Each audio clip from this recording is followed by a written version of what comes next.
Earlier, my loaded coil 80-20 meter inverted V dipole antenna had tuned to 30 meter when I had forgotten to tie the lower ends to the supports in the garden. It got back to resonance on 20 meter after I tied the ends on the lower supports. As the SWR was not fully up to the mark, I thought of trimming a little more of the elements before the loading coils to get good resonance across 20 meter band. Brought down the antenna and trimmed the elements before the coils. This time I measured elements on both sides and trimming was adjusted to have equal length on either side. I trimmed 10 cm on one side and 6 cm on the other side for this adjustment. This time I started using my newly purchased industrial gloves while manipulating the ends of the antenna elements to avoid injury to my hands, having learned the hard way several times before. Remembering my previous mistake, I doubly made sure that the antenna ends were tied to the lower masts in the garden. Still, to my dismay, I found that the antenna was resonating only on 10 MHz or 30 meter band with good SWR across the whole 30 meter WARC band and not on 20 meter or 80 meter. This test was at 10.110 MHz with SWR at 1:1. Even near the upper end of the 30 meter band it was 1:1. You may recall that 30 meter World Administrative Radio Conference band is a narrow amateur radio band which spreads from 10.100 to 10.150 MHz only. Being fed up of multiple trimming, mounting and SWR checks, I decided to accept that result for the time being and try utilizing my new quote-unquote 30 meter antenna to the best possible extent.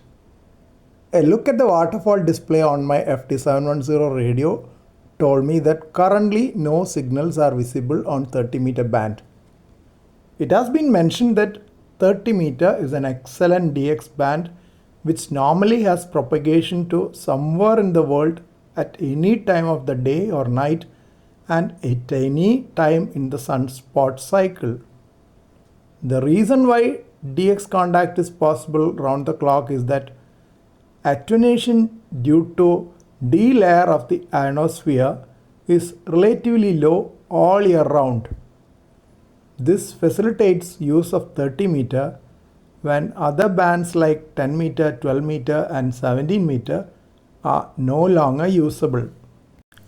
Earlier I had been able to have just one QSO on 30 meter band with my end-fed half-wave dipole antenna for 20 meter, working on 30 meter with the help of built-in automatic antenna tuner of FT710.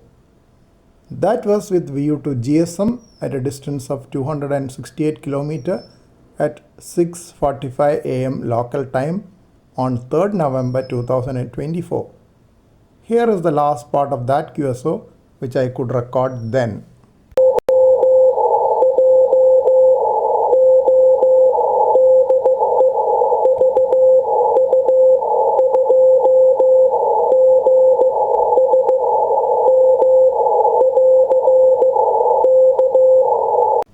Turn to reverse beacon network to check propagation of my signal. You may note that RBN has CW skimmers located at various points of the globe which constantly look for CQ calls on amateur radio bands and is a good tool to check propagation from your setup. Once a CQ call is detected, the skimmer identifies the call sign and automatically posts to the RBN website. You can see that my first CQ call on 10.110 MHz was picked up at VU2 PTT at a distance of 171 miles with a signal to noise ratio of 19 dB. Two other calls were also picked up at VU2 PTT on 10.125 MHz with SNR of 18 and 13 decibels respectively. These calls were at around 9:30 and 10:30 am local time. That gave me an idea of local propagation on 30 meter band. As nobody is likely to be active from this region at that time, I am unlikely to get any QSOs. Checked once again at 11:30 am and it was picked up at VU2 PTT with SNR of 12 decibels. So propagation is there on 30 meter even near noon time, but there are no takers for a CQ call in this region now.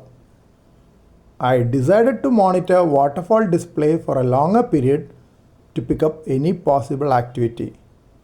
For that, I switched on the external monitor connected to the radio so that I can view it from a distance when I am doing some other work in my laptop nearby. The moment I switched on the external monitor, several signals appeared on my FT710, as you can see. So they are all artifacts. They are interference coming from the external monitor. You can see when it is switched off, all the signals disappeared.